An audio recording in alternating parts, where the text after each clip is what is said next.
Marc, chapitre 6. Jésus partit de là et se rendit dans sa patrie. Ses disciples le suivirent. Le jour du sabbat, il se mit à enseigner dans la synagogue. Beaucoup de gens l'entendirent. Ils étaient étonnés et disaient: D'où cela lui vient-il? Quelle est cette sagesse qui lui a été donnée? Et comment de tels miracles se font-ils par son intermédiaire? N'est-il pas le charpentier, le fils de Marie, le frère de Jacques, de Josès, de Jude et de Simon? Et ses sœurs ne sont-elles pas ici parmi nous? Et ils représentaient un obstacle pour eux. Mais Jésus leur dit: Un prophète n'est méprisé que dans sa patrie, parmi ses parents et dans sa famille. Il ne put faire là aucun miracle, si ce n'est qu'il guérit quelques malades en posant les mains sur eux. Et ils s'étonnaient de leur incrédulité. Jésus parcourait les villages des environs en enseignant. Alors il appela les 12 et commença à les envoyer 2 à 2, et il leur donna autorité sur les esprits impurs. Il leur recommanda de ne rien prendre pour le voyage, sauf un bâton, de n'avoir ni pain, ni sac, ni argent dans la ceinture, de chausser des sandales et de ne pas mettre 2 chemises. Puis il leur dit: Si quelque part vous entrez dans une maison, restez-y jusqu'à votre départ.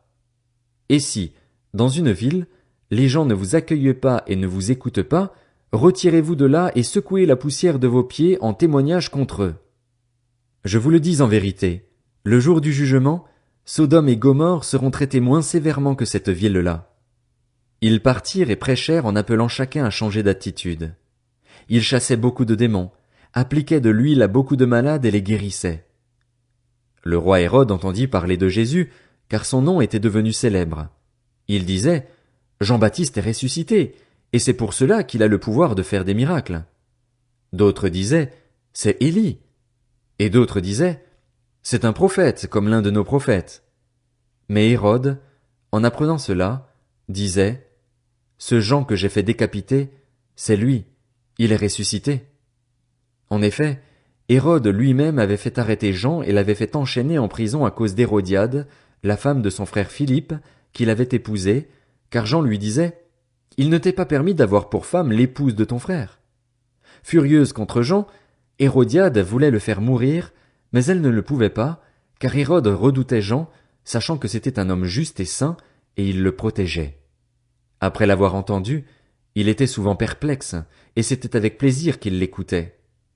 Cependant, un jour propice arriva lorsqu'Hérode, pour son anniversaire, donna un festin assez grand, aux chefs militaires et aux personnalités de la Galilée. La fille d'Hérodiade entra dans la salle, elle dansa et plut à Hérode et à ses invités. Le roi dit à la jeune fille: Demande-moi ce que tu veux, et je te le donnerai. Il ajouta avec serment: Ce que tu me demanderas, je te le donnerai, même si c'était la moitié de mon royaume. Elle sortit et dit à sa mère: Que demanderai-je? Sa mère répondit: La tête de Jean-Baptiste. Elle s'empressa aussitôt de rentrer vers le roi et lui fit cette demande: Je veux que tu me donnes à l'instant, sur un plat, la tête de Jean-Baptiste. Le roi fut attristé, mais, à cause de ses serments et des invités, il ne voulut pas refuser. Il envoya sur-le-champ un garde, avec ordre d'apporter la tête de Jean-Baptiste. Le garde alla décapiter Jean dans la prison et apporta la tête sur un plat. Il la donna à la jeune fille et la jeune fille la donna à sa mère.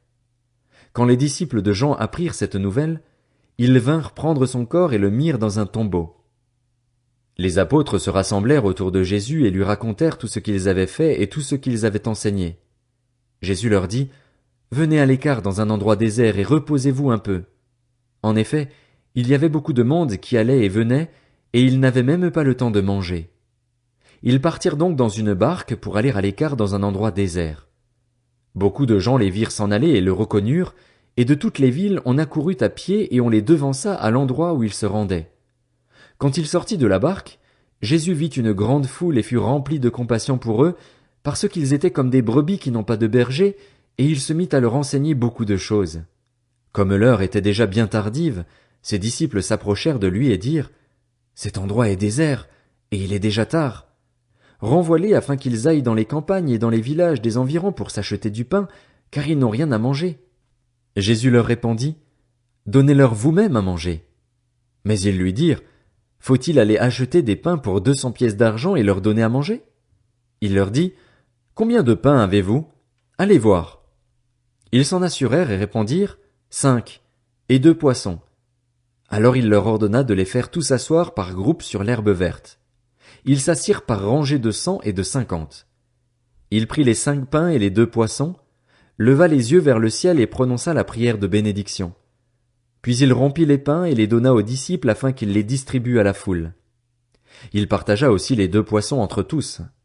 Tous mangèrent et furent rassasiés, et l'on emporta 12 paniers pleins de morceaux de pain et de ce qui restait des poissons. Ceux qui avaient mangé les pains étaient au nombre de 5000 hommes.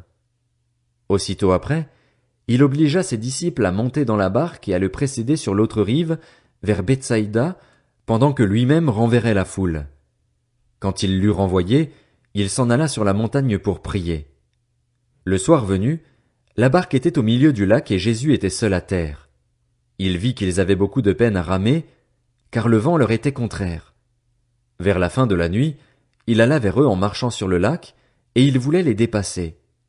Quand ils le virent marcher sur le lac, ils crurent que c'était un fantôme et ils poussèrent des cris, car ils le voyaient tous et ils étaient affolés. Jésus leur parla aussitôt et leur dit, « Rassurez-vous, c'est moi, n'ayez pas peur. » Puis il monta près d'eux dans la barque, et le vent tomba. Ils étaient en eux-mêmes extrêmement stupéfaits et étonnés, car ils n'avaient pas compris le miracle des pains, parce que leur cœur était endurci. Après avoir traversé le lac, ils arrivèrent dans la région de Génézareth et y abordèrent. Dès qu'ils furent sortis de la barque, les gens reconnurent Jésus et parcoururent tous les environs. Ils se mirent à apporter les malades sur des brancards là où ils apprenaient sa présence. Partout où il arrivait, dans les villages, dans les villes ou dans les campagnes, on mettait les malades sur les places publiques et on le suppliait de leur permettre seulement de toucher le bord de son vêtement. Tous ceux qui le touchaient étaient guéris.